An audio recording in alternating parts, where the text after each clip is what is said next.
We are finally in the grand finals of the second part of the grand finals of the DPP Ubers Invitational. This series is winner take all, since High Lord has battled back from a round one trip to the losers bracket all the way to the finals.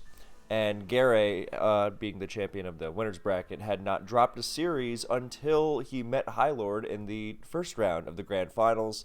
All those previous games are in the playlist DPP Ubers on my channel. But now we are finally getting into the end. So, Kyogre versus Giratina O. So, Kyogre lead has been very characteristic of this tournament. Giratina O, not so much. Generally, when you see a Tina O lead, well, the idea of Tina O lead, in theory, is that with your strong Stab, Draco Meteor, and Shadow Sneak, then you limit Deoxys to one hazard, which is really good for less pressure on your defensive team. And also, since Giratina O is so threatening offensively, then you don't think Giratina O, oh, okay, there's a stall team in the back. But since Giratina O doesn't tend to get used on offense very much, even though it could, then through this whole I'm going to disguise my stall team with Tina O kind of approach, then it has wound up kind of being not necessarily a signifier, but people will be on their toes, like, oh, a Tina O lead, stall kind of likely, which they never would if they were facing a Deoxys attack lead or something. So could go either way. If anything, using Giratina O lead on an offensive team would be more unexpected. So one way to find out, and this lead matchup also depends on if this Tina O has Thunder or not. And if it has Thunder, then it is very likely that it is going to be a Rain team from Gary. And if it doesn't have Thunder, I don't think it has much business staying in. And pretty much, yeah, and there's the switch to Dialga on the first turn, eats an Ice Beam, takes it pretty well. There's the lefties. And speaking of stall, there's a Blissey as Gary goes for Thunder. It's a nice move on his end. It's a nice idea, since we've seen a lot of Kyogre staying in on the turn Dialga thinks it has free rocks to punish it for some chip damage, which will be very useful. Since if you're going to switch into Dialga afterwards, then you probably don't mind taking rocks plus an attack, and you kind of like that. I wouldn't necessarily call it a cheap shot, but you do like that kind of unexpected damage on it, especially because it's very likely just going to stand in an attack after, and you should be able to deal with that. But Hyler just goes right to Blissey, probably to pop up rocks, and that's exactly what happens. Dialga back up to full. And here comes Wobbuffet, which is going to trap this Blissey. We see it as lefties, so no, even less chance of being fully parried down to through by Seismic Toss. Although, two in a row right off the bat. But Wob doesn't necessarily beat Blissey on its own, as you see, 100 HP times 2. That 200 HP counter is not doing much to the 700 plus HP Blissey. So generally, what I was surprised there is you would expect Wob to tickle the Blissey and then pursue it with the follow-up Scizor or T-Tar. Well, we now know that Gary is definitely running a Rain team because there's a Manaphy, and the Manaphy is instantly met with Latios. Blissey does not want any part of that, because it's interesting that Wob came in. That felt, kind of wasteful, because if Manaphy's going to come into Blissey anyway, I mean, it's not like counter Wob is going to. I mean, if it didn't get full paired twice in a row, you could maybe see it locking the Blissey into soft-boiled with Encore more safely. But that doesn't really make much of a difference for Manaphy switching in. So, yeah, I felt like Manaphy should have just come in and, not taken the para or the damage or even the reveal of Wobbuffet. Oh, sorry, why is my music not playing the playlist as opposed to some random metal? Hopefully that wasn't too loud for the YouTube thing. Yeah, I set it to the Yeah. Alright, let's try this again. I even checked it beforehand. Yeah, this is the new background music playlist on my channel. If you would like to, I know there's a lot in there, but and I click shuffle, so I don't even know what's playing in the videos. But if you like the thing at the beginning, it is the most recent edition, so at the bottom of the list. Anyway, so yeah, Wob shouldn't have come in. Manaphy should have, and because it's just gonna Calm Mind and threaten instant healing rest on the Blissey anyway. And if High Lord doesn't have a Groudon or T-Tar, then those rests are super free. Can't even punish that by cutting off hydration. So Latias comes in, Calm Mind, and now a pivot to Kyogre. Interesting. Okay, well that was really interesting. So U-turn is a very cool move on Manaphy in general, just because Calm Mind, Surf, Rest, and then filler. Ice Beam is fine, and you can run Grass Knot to hit Kyogre and Groudon even in Sun, and it has interesting options. It even has no, I'm knockoff. That's what I was thinking of. To mess with Lottie's Soldew and Dialga's lefties and so on. But U-turn is another really cool option. Very cool to see it. So High Lord, I assume, was going to Kyogre to try and catch like a Scizor or a T-Tar or something, or whatever Gary's or Jirachi, because Gary right now does not really have much in the way of a Lottie answer, and you would assume that would come in there. But U-turn is cool because it gets to scout out the Latias. In this situation, the slow U-turn gives the free entry to whatever Gary is going to follow it up with. The chip is nice for sure, since Latias isn't passively healing it with leftovers. But yeah, cool to see that as an option, and it winds up catching this double switch. So Gary's answer to Kyogre is once again going to be Dialga. And we see the Kyogre does not have lefties either. But this Dialga is going to be walled by Blissey.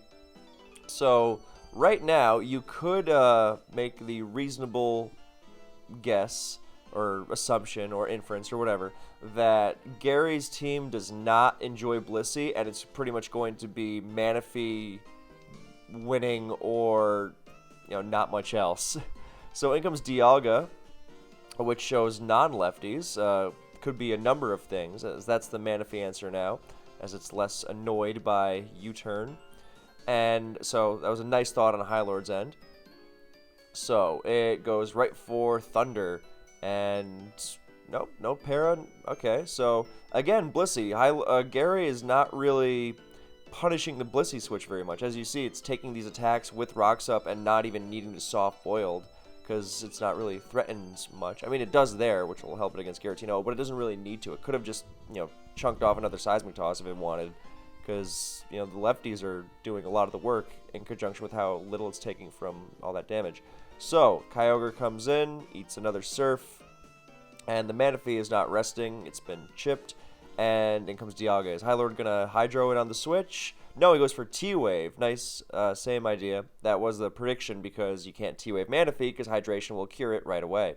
There's a para, so Blissey's even more scot-free, and the only thing blocking S-Toss is going to be, like, Giratina O. Nice double by High Lord, maybe anticipating that. It gets Giratina O and the Manaphy alike, so very proactive move. And he's going to force Gary to either take big damage or reveal another Pokemon. Reveal that Steel type for the Draco Absorber.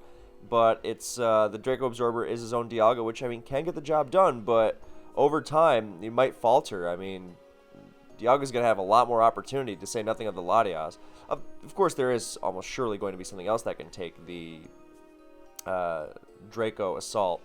But in comes Dialga again to not get as chunked by U-turn and Rocks. There's the Hydro Rest. And now he's just going to fire off Thunder, nothing really punishing it. This would be very different if Wobbuffet was healthy, because a healthy Wob can, of course, remove Scarf Dialga, very easily. And could have made Manaphy, could have opened up Manaphy a lot more. Or it could have, maybe done something against Latias. That one's not nearly as secure as Scarf Dialga, but it is a possibility. Just giving Manaphy more play. I do like the Manaphy U-turn into Wob synergy. So in comes Jirachi, which is Scarf, because it takes a ton from Thunder. And now not healing it. And now the next Thunder Absorption is going to be Giratina O, which shows Dragon Claw, which makes it very likely physical, and that means it's very likely walled by Scarm. The most it might do is threaten a Will-O-Wisp. Now Kyogre comes in, but High Lord's team is looking, strong against it. The last Pokemon, very likely a Giratina O, so it, the team doesn't just collapse against Fortress. Blissey pivoting into Latias, avoiding a T-Wave. There's a Calm Mind. So the Kyogre Manaphy synergy, alongside Wobbuffet, is very effective. And things might get ugly here, as it's T-Wave, Calm Mind, Latias is getting chunked. But, especially with that para there, now it could get quite ugly. Yeah, not sure why Blissey switched out there. Especially because it's going to come back in here. Once it's T-Wave, then if it's T-Wave Calm Mind, you can, wear it down with S-Toss, help out Dialga and Latias alike. Because if you're going to throw Latias into it, it's going to get T-Wave. Especially if the Blissey itself has T-Wave. Yeah, I don't think that that Blissey switch was very efficient at all. Because now Latias and Blissey were lost and did not get nearly as much out of it when the Blissey could have just stayed in. And now Kyogre is also, as Hydro is hitting through Para, brutal. As now the Kyogre has KO'd 3 Pokemon, and there is the Tina O. But the saving grace for High Lord is that he's so far ahead that he could afford to lose all those Pokemon, especially since Gary is so vulnerable to Dialga and Tina O and Skarmory at this point. Jirachi healing Wishing to Kyogre, that might get nasty.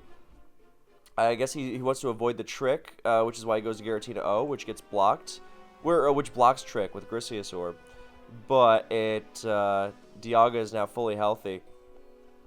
But it is going to it's not going to survive the Dragon Pulse, but it's going to get Draco Meteored and now followed up with High Lord's own Draco Meteor. And with the Rocks and Spikes, then yeah, I think Wob is still in range of -2. It's now a matter, but now it's a matter of Manaphy. So yeah, I don't know. I think that Healing Wish, into the Skarmory. I think because the only way you're really getting messed up at that point, because you don't really care if Skarm gets tricked, it's still going to switch into the weakened Giratina O anyway, and you don't really need it for much else.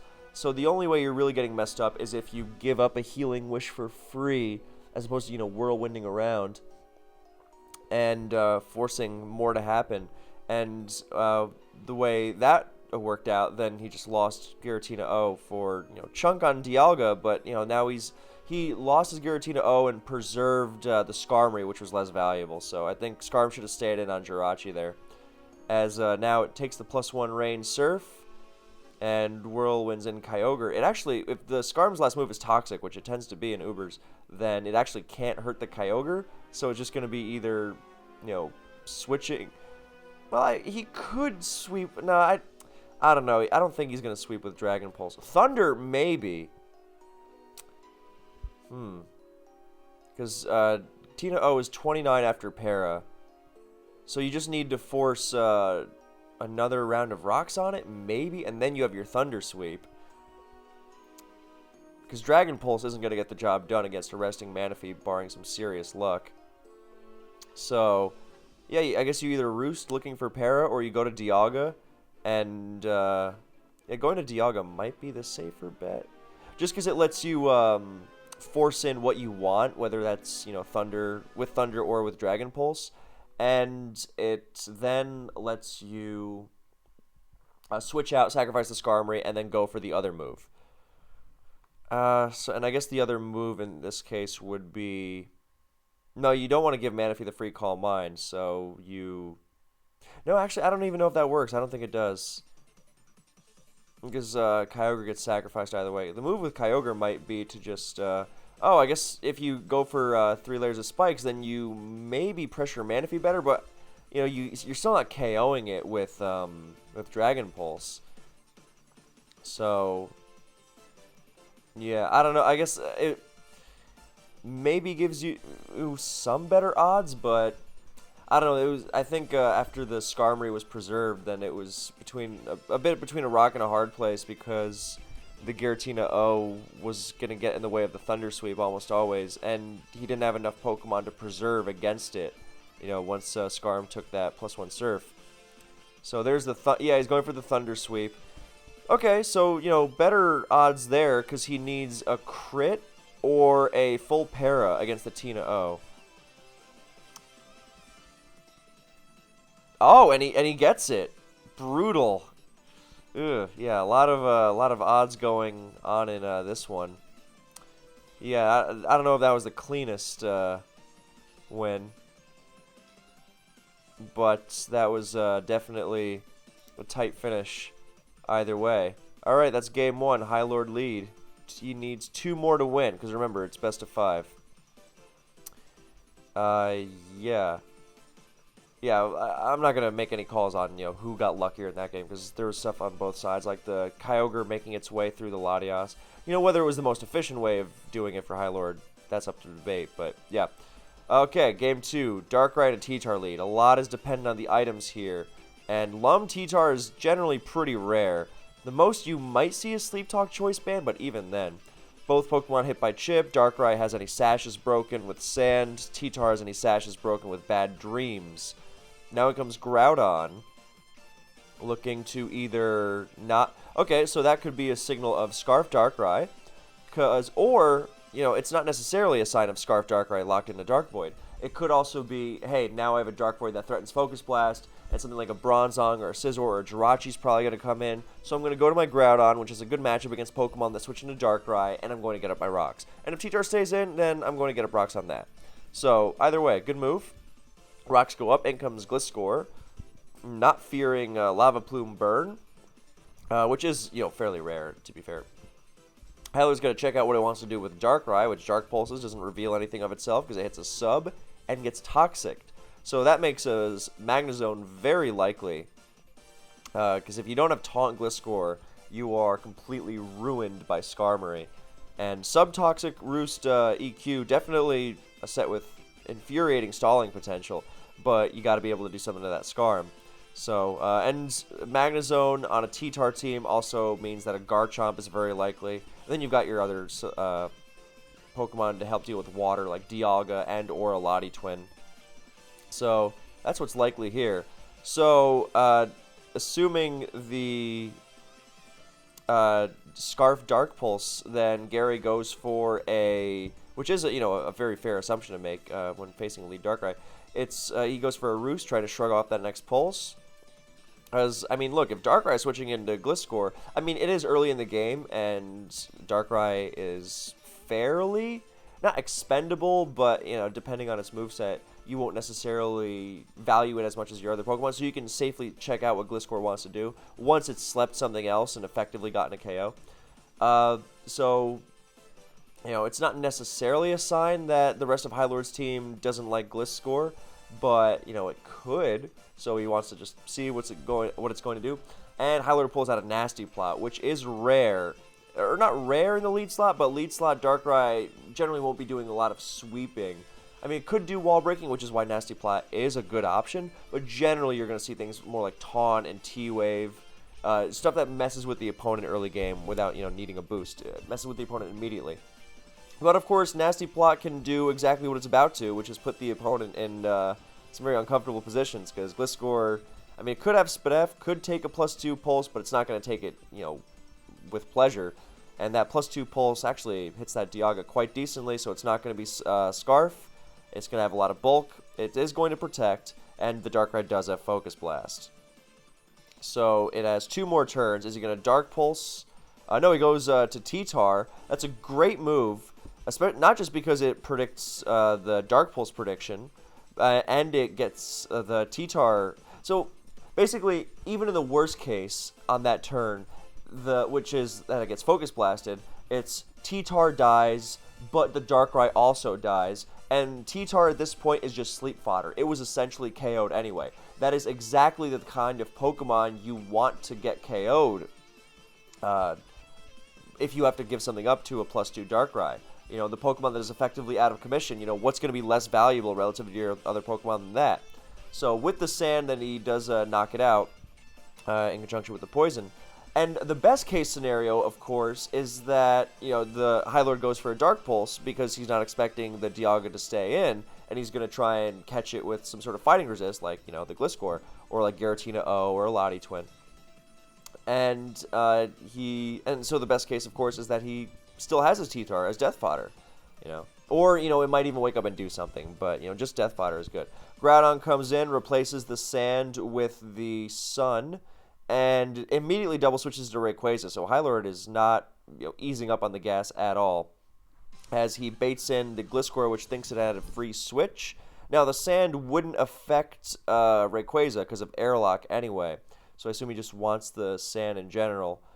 And I guess he thinks Rayquaza is a safer setup on the Gliscor than on the Tyranitar, because the T-Tar could wake up in Ice Beam or Stone Edge or something.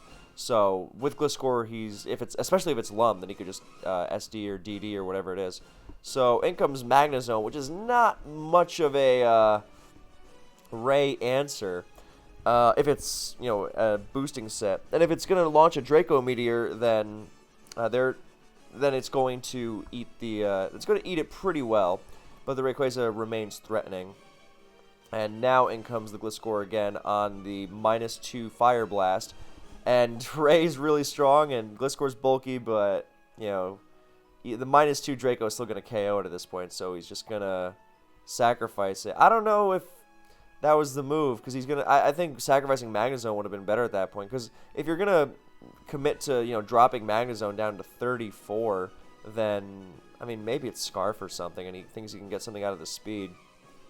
But, yeah, I don't know. I think... because now, even something like Groudon's going to be more annoying, so I think preserving Magnezone over Gliscor might have been more valuable. In comes the Chomp, and in comes the Groudon, and it misses a Toxic, so we're going to assume that Scarf Chomp with Toxic in his last slot. Toxic is a great move on Scarf Chomp because it does exactly this. It weakens Groudon so that it can sweep later on, as opposed to just flailing against it. Especially important if you don't have Spikes. If you have Spikes wearing the Groudon down, fine, great. But if you don't, then you're going to, want the passive residual of Toxic. But this, even if that Toxic hits, then it's not as valuable if you're, going to potentially lose a Pokemon to Groudon switching in now that you don't have the Gliscor around anymore. So he stays and goes for the Toxic again and eats a big Dragon Claw. Not to say that it's not, significant, of course not, but... Yeah, see, now Magnezone's going to come in and it gets EQ'd. He's hoping that he's going to Dragon Claw again, so a Lottie doesn't come in, or a Giratina O. But, yeah. There is the Lottie, and High Lord's still got a very healthy team, and he's got the Steel. There's the Jirachi, eats a Draco Meteor for significant chunks, so it looks like Scarf. And it's going to get that U-turn off, -2 into the Latias on the Recover. Recover does out-heal U-turn's damage, but now Latias is in, and Garay is short on Dragon answers. So he has the kind of team that definitely has the defensive capabilities to withstand the threats of the tier, but is also really dependent on executing its offense. And High Lord's early Darkrai, in conjunction with Rayquaza not even bothered by Stealth Rock, it really put him on the back foot. So in comes the Groudon again into the support Dialga, and it's not support, it's Bulk Up.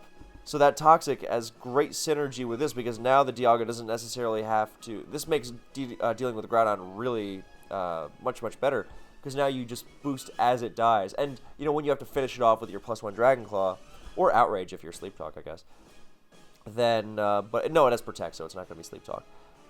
Then you need a lot less damage on it to put out a commission, because, yeah, that's self-explanatory.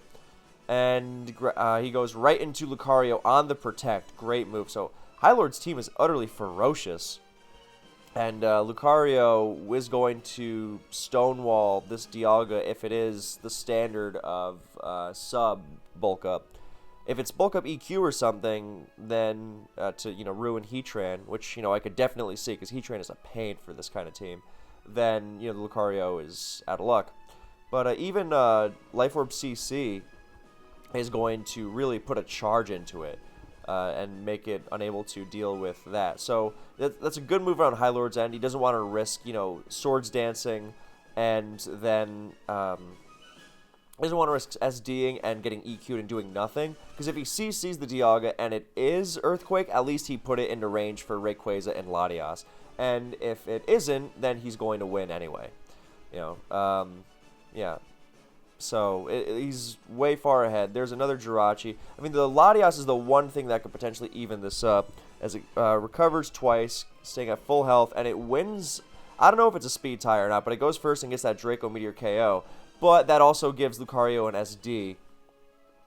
So that was very nicely planned by High Lord. He goes for a crunch, not even messing around with SDing. So nicely done. And that, yeah, it looks like Lucario is going to win this one. Because the Lati doesn't even have HP Fire. Well, which makes sense, of course. It is paired with Magnezone. Yeah, so now the Chomp can't beat everything with one move. Even with crits, I think it would be really hard to mess this one up. I don't know why High Lord didn't go to Rayquaza there, but that's just splitting hairs. And the Dialga is not going to be able to win it. So 2-0 High Lord, one more and he wins. And if Gary wants to win it, then he's going to have to win 3 games in a row. So, hype. Lucario finishes it off, 2-0 High Lord. Kyogre on the other side, there's the Tentacruel. So a varied, nice variation in team styles here. We've got the T-Spikes, we got the Thunder, which looks like Specs because it just drops Tentacruel, which does not show Sash. So probably Lum, there's the Groudon, and it goes right for a T-Wave. So lots of progress being made. Even the threat of Latios now a lot less so, thanks to T-Wave, and no refresh. So he goes for Bronzong, so no wonder the Groudon doesn't even bother going for... Oh, there is refresh. Well, that's significant, but not right now, at least. Oh, wow, lot happening. This is why I like to pause. But not right now, at least because it's at -2.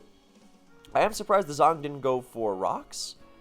But I guess he just wanted to pressure immediately with the Dialga and T-Spikes.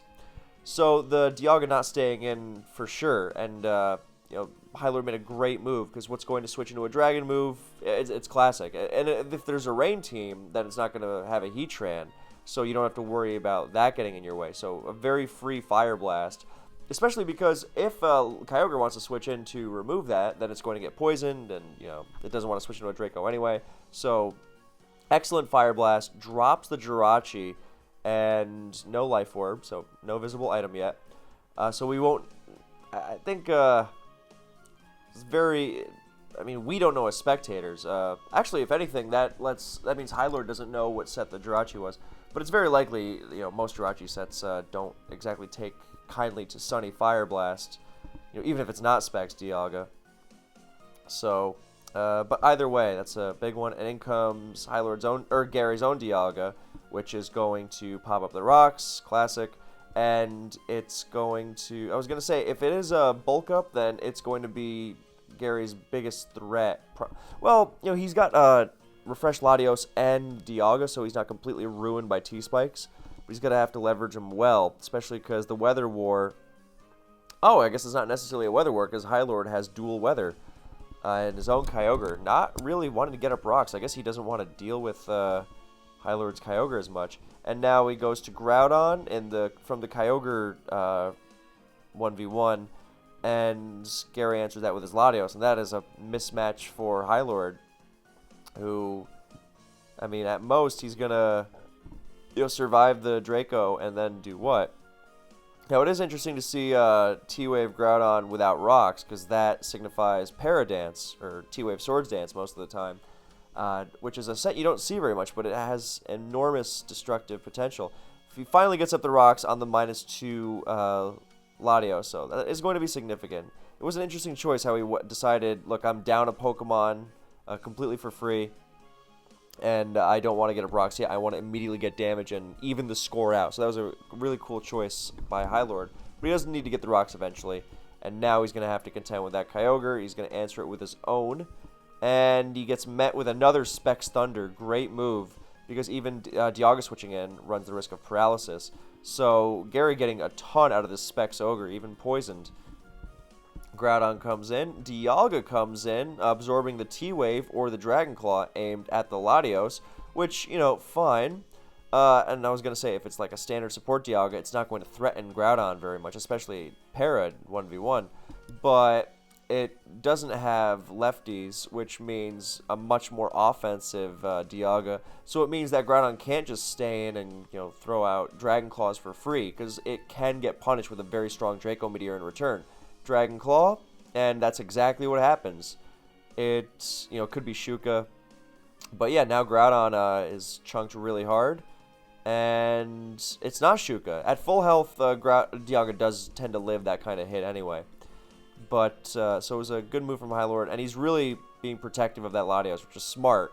Oh no, that's awful. That's horrible. I was just about to say, because Latios is now an enormous threat with Bronzong at half health, and he misses the Draco and gets Dragon Clawed. He lives, at least, but that's real bad. Now he only has one more switch into Stealth Rock, if he can't pull off a recover, which is, likely. But it's now a 4v3 game, so by no means over. And both players, well, Gary now has one unrevealed, and he's got the Lugia eating the rocks, eating a non-specs Dragon Pulse from the Dialga, so the Bronzong can threaten it. Well, it depends on the set, of course. But Calm Mind Lugia not necessarily going to have a freebie against it. So yeah, it looks more like if it's an offensive team, it's not going to have stuff like Toxic. It's just going to Gyro, EQ. It's going to have a bunch of stuff it can do, but the crux is going to be Boom. So Gary is willing to sacrifice Kyogre, get the rain going. For Latios' Thunder, or maybe whatever he has last. Maybe he has like a Kabutops or something, or like a Kingdra, or another Manaphy. That'd be funny. Yeah, most things Zong are gonna do to Kyogre are not gonna threaten. Like even if it uses something like Hypnosis, then Kyogre blocks that because of Poison, and it's gonna launch a Spec Surf, Hydro. No, it's Surf, which plows that Dialga. Good lord. And he's going to preserve it as death fodder and go to Lugia. Great move. Eating another Dragon Pulse. And in comes Zong again. So we've got this dynamic, but now the Dialga is much less of a threat. And that makes Latios be able to deal with it one-on-one. Like, even at -2, Latios will now be able to pick off the Dialga. So that's big. And now it is going for the Calm Mind stuff. And this is big because Lugia is so bulky and Bronzong so comparatively not powerful that even a Boom is not going to KO it at full health. The problem is more that if it's Ice Beam Earth Power, then Bronzong, of course, walls that coverage. But it still doesn't really stop Lugia from boosting to +6. It just makes it use a lot of roosts. And this Lugia winds up having Thunder, so which, makes sense. If you don't want to pack a Magnezone, then you don't want to be walled by Scar. So Thunder, he's just got to make sure he's at full health on... or close to it a lot. He knows the calc for Boom much better. But yeah, wow, that did nothing. So, and there's the Tina O, and Lugia famously will beat this, barring... Well, Calm Mind makes it interesting, but Lugia's still very favored. I was going to say, Thunder Pairs. And there's a freeze, so no chance. So, looks like Lugia's going to take this one home. And the Dialga winds up being Scarf, and down it goes. So, 2-1.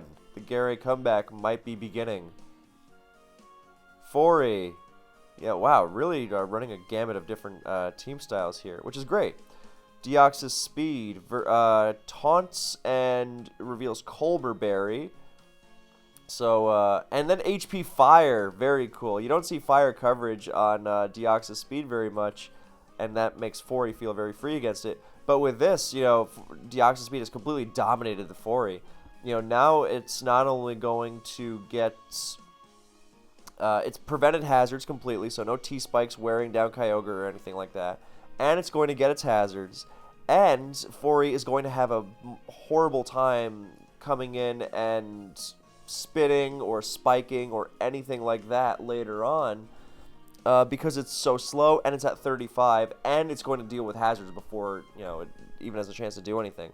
So unless it's Custat Berry, which is very unlikely on the very likely Sunstall we're facing, and the fact that Fori tends to run Lumberry to deal with Darkrai anyway, then I'm not saying that, this is won Gary the game, but it gets him off to a huge advantage if he's facing Sunstall, excuse me, because Sunstall really depends on Fori setting the tone for it, or setting the table, or whatever. Yeah, let's not get caught up in the minutia of the expressions. But yeah, Groudon comes in because it can potentially, it can do something to Deoxys speed in the sense. Nice, he goes for rocks. He doesn't even bother HP firing again. I was gonna say, if he switches into another HP fire, then he can maybe make Gary think, oh, I better taunt to prevent rocks.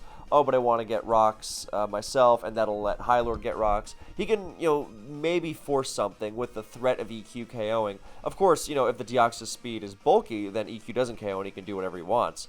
But, and it looks like he's going to taunt, and he blocks the rocks, and this is, oh, he doesn't even have spikes. Nice, he just goes for Psychic for Tentacruels. He doesn't, in fact, survive the EQ. He even gets a Spadef drop. And Fori's going to get sacrificed here. Unless it's Custap. Moment of truth. Is Gary going to go to Giratina and block a Custap Rapid Spin KO? No, he doesn't, because he knows it's not going to be that. He just goes for another Psychic. In comes Giratina of High Lords. And Gary's going to preserve the Death Fodder. Yeah, looks like High Lord is reverting to his classic Sunstall to, lock it up.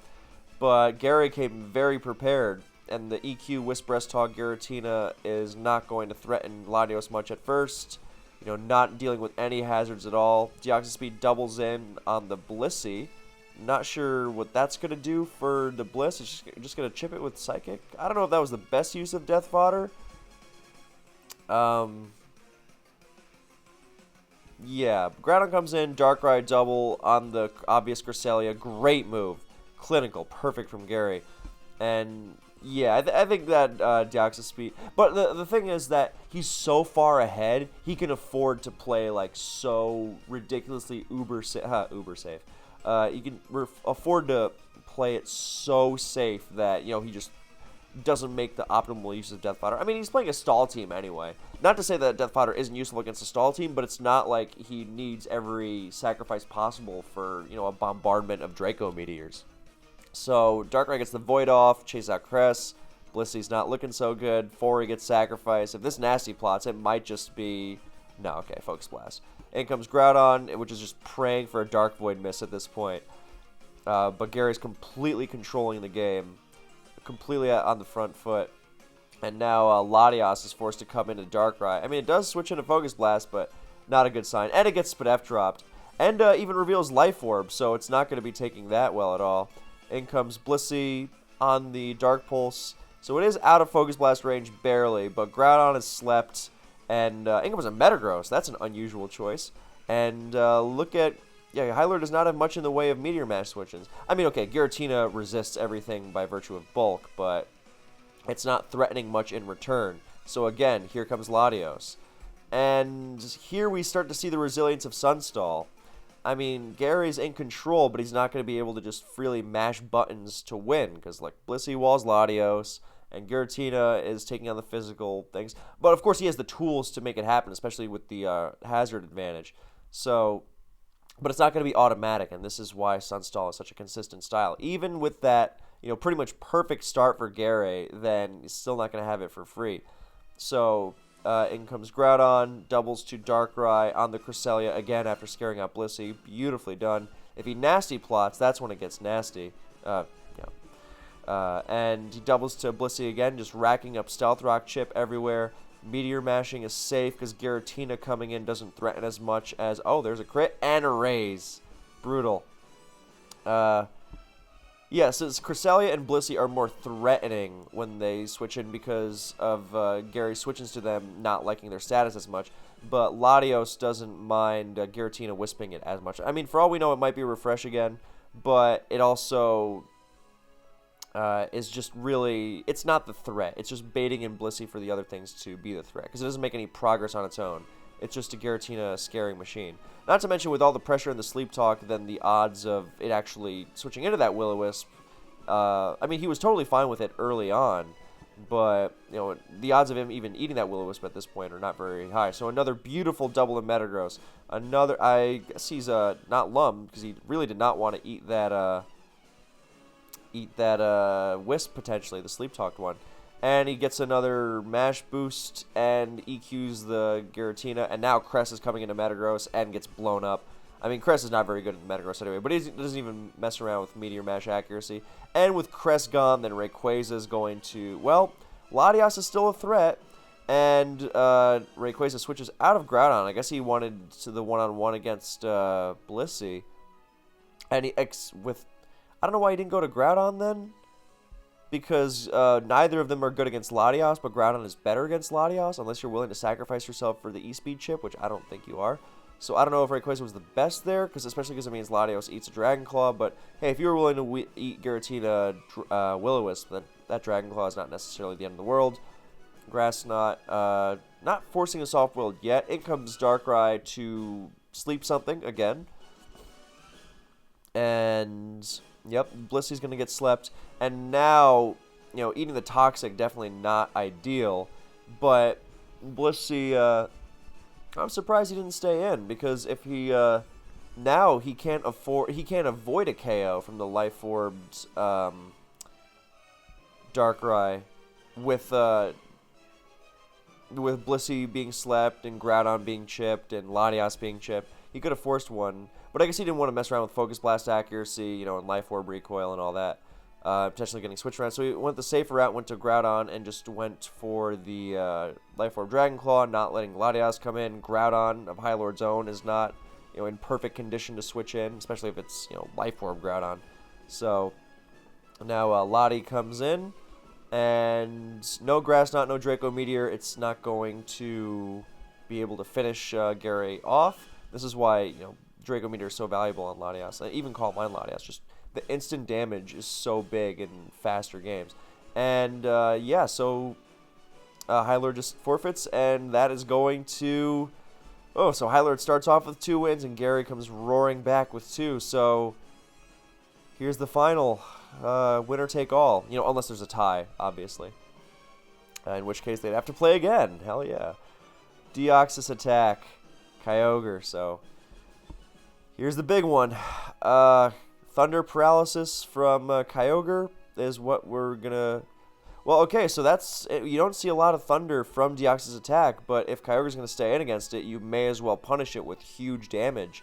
And that's exactly what happens. Thunder, Sash, no Para, and no Custap from the Kyogre. Hylord doesn't need even E-Speed, to check for it. He just thunders right away. And 6-5, Hylord. Then comes Jirachi, and it does not Scarf, because it slow U-turns, and the Hylord gets spikes out of it. So that is a perfect lead off for Deoxys attack. Very nicely orchestrated. In comes Dialga, not showing... No, yeah, the Jirachi doesn't Scarf, because Scarf Kyogre and Dialga can EV themselves to... if they run Timid, then they... or plus speed in the case of Dialga, if it wants to run Naive or Hasty, so it can run Outrage and beat Calm Mind Lotties. Then the point of them going plus speed is not just a tie with others, but to outrun Deoxys attack. And normally you don't have that situation come up very much. So you that's why I generally prefer modest Scarf Kyogres and Dialgas, or plus special attack. But yeah, I was like, does Deoxys attack potentially outrun Scarfrachi? And then I realized, no, absolutely not. So non-Scarfrachi. In comes a Dialga, no lefties. In comes Hylord's beloved Bronzong. Rocks get popped up by both sides. And Thunder. And it's going to wear Bronzong down. Could be very big for a Latios or something. But it's not going to beat it one-on-one, barring... Oh! I was going to say barring, some luck. Crits or pairs or whatnot. But the Bronzong sets up Trick Room. And that is really cool to see, because now Hylord has not just let his Bronzong beat the Dialga, but he's going to potentially get a faster boom off against whatever switches in. I mean, if it's Giratina, then it's not going to do much. But he can also set the stage for one of his slower teammates to come in and annihilate everything. So in comes EQ. Okay, the Jirachi is a good choice because it stalls it out and doesn't really care about the speed drop. And with Protect, you don't really mind the... you don't really get threatened by Boom as much. Because Boom does outdamage EQ. But, yeah, Bronzong actually gets some lefties back, which is nice. But in comes Dialga. Nice little Trick Room recipient, or, abuser, rather. But Jirachi U-turns because it doesn't want to potentially give sub bulk up Dialga free switch-ins. And in comes his own DOA. Nice. Big threat. Bronzong is going to switch in. If it subs, that's nasty, but it doesn't. Sub Deoxys attack has been seen to great effect for situations like that, precisely. But it also might not have been game-breaking because Giratina O can take a Life Orb Ice Beam after rocks. So, it wouldn't have gotten chunked by that Ice Beam, and DOA would have gotten a lot done, but it wouldn't have gotten 2 KOs outright, and then Gary has to respond to the Giratina O with rocks and spikes.